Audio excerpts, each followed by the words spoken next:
Hi again, viewers. My name is Wolfgang Mavin, and this is Cropinion. My last video was about relationships and why it is so difficult to find and form solid relationships in this day and age. Of course, it is not as difficult for some as it is for others. And a few other things have come up in that time, but I just want to have a little crop of that Cropinion, which is how verbal communication in relationships and relationship maintenance is dampened by how much time we have on our hands these days, or the lack of time we have on our hands. This is also mainly related to the fact that we weren't taught how to communicate constructively and non-violently during our upbringings, and therefore we are afraid of conflict and confrontation.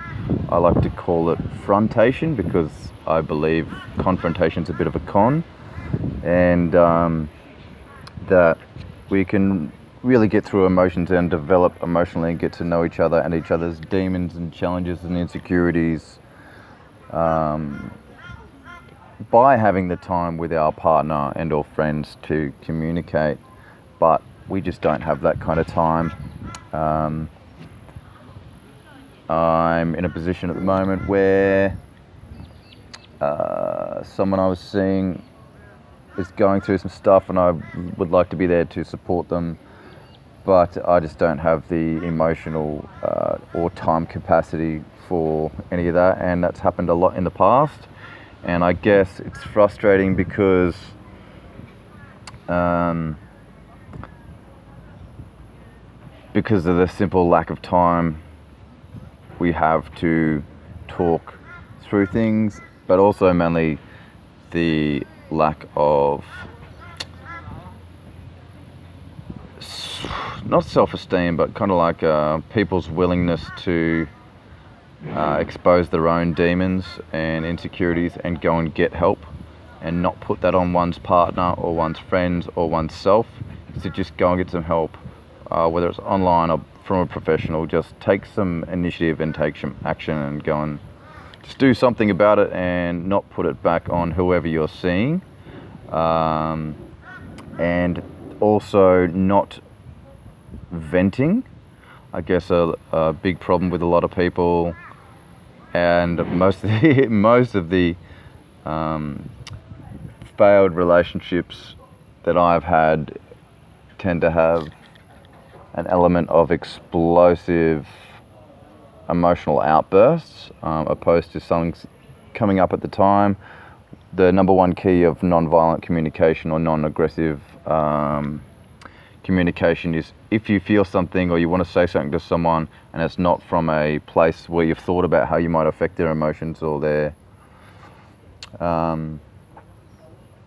mindset or their heart space, is don't say it, that old saying, if you haven't got something good to say or something constructive to say, just don't say it. So it's very good to acknowledge that if you want to say something about someone or to someone, write it down, go through it in your head, find a constructive way to say it.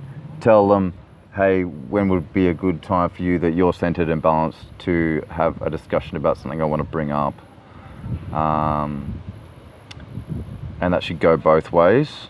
And that takes time as an individual, not with your partner or friend, to go through these things that come up mentally and in your heart, to think about what you want to say to them in what kind of way, So when we do eventually get to have some online social interaction or some physical interaction, and they say something that'll trigger something with us, and then we'll be defensive, and our ego will kind of bump it up, and it can become a bit of a competition on defending our insecurities, and that can get out of hand, which it quite easily does. Guilty myself. So we just don't have the time. I mean, full-time student, full-time worker, and then we've got other commitments in our lives, or distractions. I think our modern distractions of television and social media and the screen are major ones, as well as how easy it is to go and socialize. And and a lot of people just aren't putting that time and don't have the time to keep that heart space alive and keep relationships well maintained. I'd like to know your opinions. Please reply in video form or text. Yeah, let me know what you think, or if you've been through this before or would like to add anything, or if there's any other subjects or topics that you would like me to share my opinion on. All right, bye.